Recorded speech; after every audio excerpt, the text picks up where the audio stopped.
रुब अल खली दुनिया का सबसे मशहूर और खौफनाक रेगिस्तान है। कहते हैं ये एक मौत का समुंदर है जहां आत्माएं जन्नातों का वश है। इसके अलावा कुछ ऐसे राज दफन है यहाँ जो कभी रोशनी में दिखाई नहीं देते। सदियों पहले एक बड़ा कबीला यहाँ बसा हुआ था जहां अब सिर्फ गिने चुने घर ही बचे हैं। उन्हीं घरों में एक घर ज़ैनाब का था। ज़ैनाब एक विधवा औरत थी जिसके आगे पीछे रोने वाला कोई नहीं था। लोग कहते हैं कि ज़ैनाब के पति को रेगिस्तान ने निगल लिया। ना तो किसी ने उसकी लाश देखी और ना ही उस बेचारे का कोई निशान मिला। कबीले की कुछ औरतें आए दिन ज़ैनाब के बांझ होने का मजाक उड़ाती थीं। उनकी हंसी ज़ैनाब के सीने में जहरीले तीर की तरह चुभती। देखो उसको, ये वही औरत है ना जिसका शोहर उसे रातों रात छोड़कर चला गया। हाँ, यही है वो बांझ औरत। मुझे तो लगता है जरूर इसी में कुछ कमी होगी। उनकी सारी बातें सुनकर ज़ैनाब को गुस्सा आ जाता है। चुप हो जाओ, तुम लोग कुछ नहीं जानते। मेरे पति ने मुझे नहीं छोड़ा। सच तो ये है कि एक हादसे में उनकी मौत हो गई थी। हाँ हाँ, सब पता है हमें। तू उसे बच्चा नहीं दे पाई इसलिए वो गुस्से में रेगिस्तान की ओर निकल गया और फिर कभी वापस नहीं लौटा।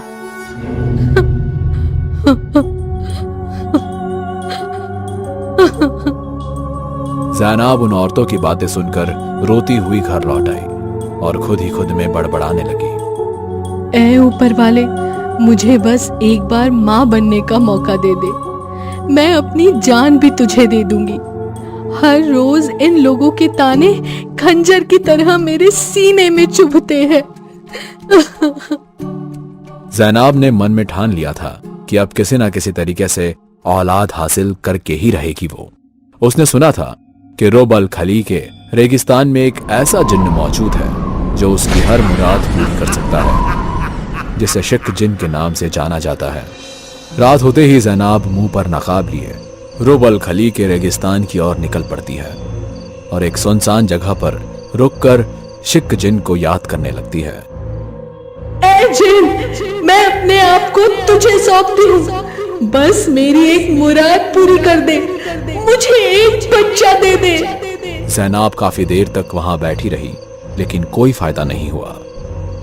उसने एक आखिरी बार ऊंची आवाज में जिन को याद किया। मेरा इम्तिहान ना ले, मैं मजबूर और दुखों की मारी हूँ। मुझे और ना मजबूर कर। ज़ैनाब के इतना बोलते ही अचानक हवाएं तेज हो गई और अजीब अजीब आवाज उसके आसपास गूंजने लगी। वो खौफनाक आवाजें सुनकर ज़ैनाब की रूह कांप उठी।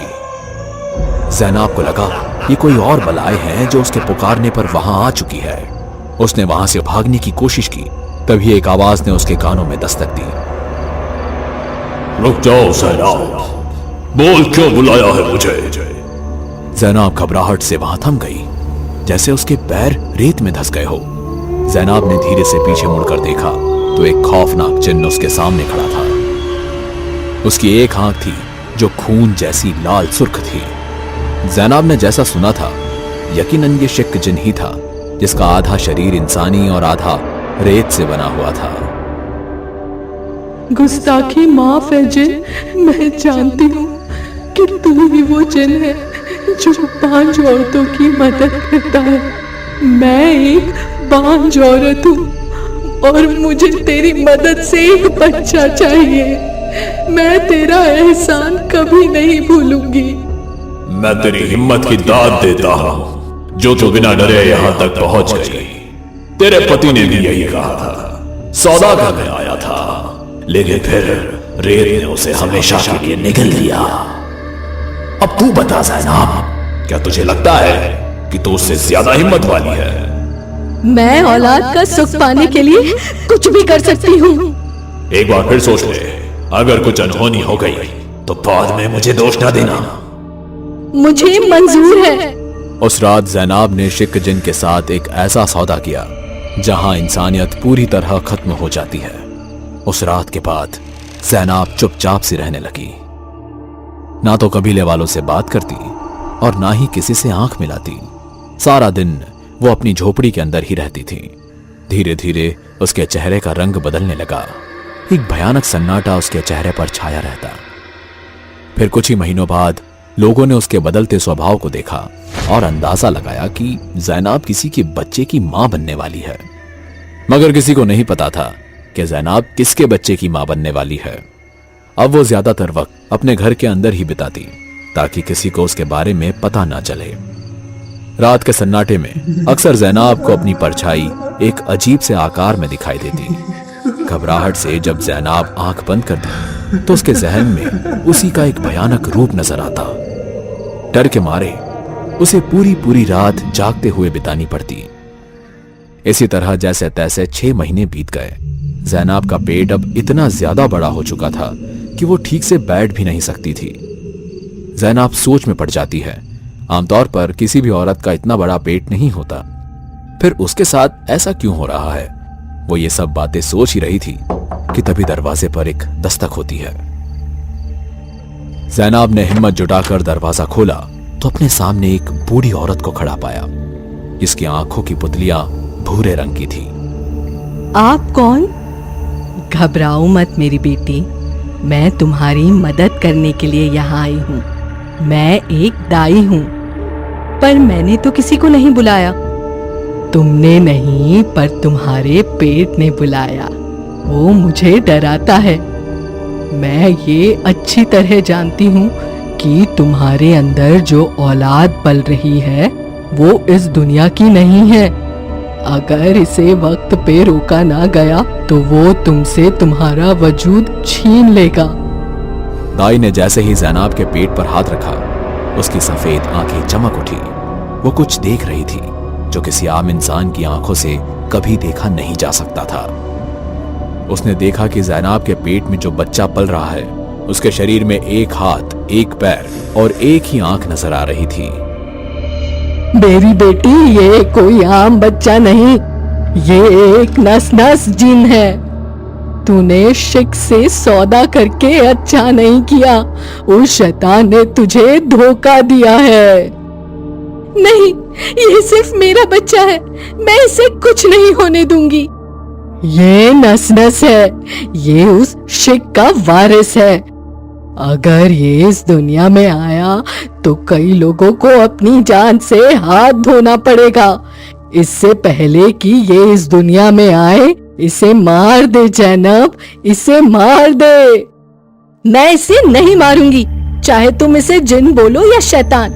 ये मेरा बेटा है, मुझे फर्क नहीं पड़ता वो किस दुनिया से आया है। पागल मत बन ज़ैनब, ये बच्चा नहीं बल्कि एक शैतान है। अगर ये बच्चा जिंदा रहा तो पूरे कबीले को कच्चा चबा जाएगा और सबसे पहले तुझे मार कर खाएगा। मेरी बात याद रख। दाई की बात खत्म होते ही ज़ैनब के पेट के अंदर से एक अजीब सी आवाज गूंजी और उसके साथ ही हल्की सी गर्राहट।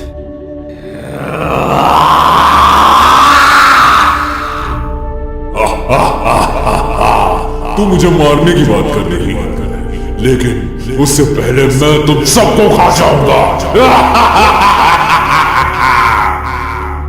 और तभी ज़ैनब के पेट में अचानक तेज दर्द होने लगता है। दाई, मेरे पेट में दर्द हो रहा है। अब बहुत देर हो गई है ज़ैनब, तेरे किए की सजा अब हम सबको भुगतनी पड़ेगी। इतना कहकर ज़ैनब का पेट फाड़कर बाहर निकल जाता है और उसी पल ज़ैनब की तुरंत मौत हो जाती है, जिसके बाद वो दाई की गर्दन पकड़ लेता है। अब तेरी बारी है बुढ़िया। मुझे छोड़ शैतान, छोड़ मुझे। नस नस दाई का गला एक ही झटके में मोड़ देता है और उसे मौत के घाट उतार देता है। लजीज। आखिरकार मेरा वारिस पैदा हो गया। आजा मेरे नस नस, मेरे पास आ। ये रुबल खली के लोगों का कबीला अब मेरा शिकार बनेगा। नस नस ने रेत पर अपना पहला कदम रखा। उसकी परछाई ने पूरे रेगिस्तान को अंधेरे में डुबो दिया। हवाएं थम गई और रेत से चीखों की गूंज उठने लगी। नस नस मेरी औलाद, मुझे तुम्हारा बेसब्री से इंतजार था। यही है वो जगह जहां तू इंसान की औलाद को खाकर अपनी भूख मिटा सकता है। जितने लोग को तू मौत के घाट उतारेगा मेरे बेटे, उतनी ही तेरी ताकत बढ़ती जाएगी। वहां देख, तेरे लिए पहले से ही 2 शिकार मौजूद है। मैं तैयार हूं मेरे आका। वहां से कुछ ही दूर रात के अंधेरे में 2 मुसाफिर अपने ऊंटों के साथ ठहरकर आराम कर रहे थे, और तभी उनमें से एक आदमी को अचानक डर का एहसास होने लगा, जैसे कोई उन्हें दूर से घूर रहा हो। भाईजान, यहां कुछ गड़बड़ है। तुम खामखाई डर रहे हो मियां, मुझे तो यहां दूर दूर तक कोई नजर ही नहीं आ रहा है। अचानक रेत में एक अजीब सी आवाज गूंजी, जैसे कोई रेत को खिसकाते हुए पास आ रहा हो। उस आदमी ने घबराकर पीछे मुड़कर देखा तो एक आधा चेहरा, लंबा सा हाथ और एक लाल चमकती हुई आंख नजर आई। कौन हो तुम? तुम्हारी मौत। ये तो शैतान है। ये तो नस नस जिन्न है, जो जिन्नातों में सबसे खतरनाक जिन्न माना जाता है। हाँ, और तुम मेरी पहली दावत का हिस्सा हो।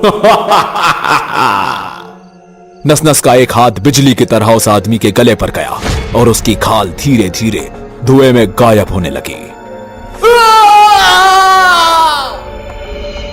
दूसरा आदमी चीखता हुआ भागने की कोशिश करता है, लेकिन भागते भागते उसके पैर रेत ने पकड़ लिए और उसे अपने भीतर खींच लिया।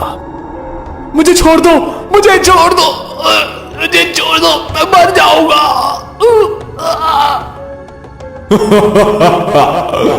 मैं आ रहा। रुबल खली के लोगों, अब तुम देखोगे तबाही का असली रूप। ना तुम्हारा खुदा तुम्हें बचा पाएगा और ना ही तुम्हारी दुआएं। हेलो दोस्तों, अगर आपको ये वीडियो पसंद आई हो तो इसे लाइक और शेयर करें। ऐसी ही वीडियोस देखने के लिए हमारे इस चैनल को सब्सक्राइब करें। तो मिलते हैं अगली वीडियो में, तब तक के लिए नमस्कार।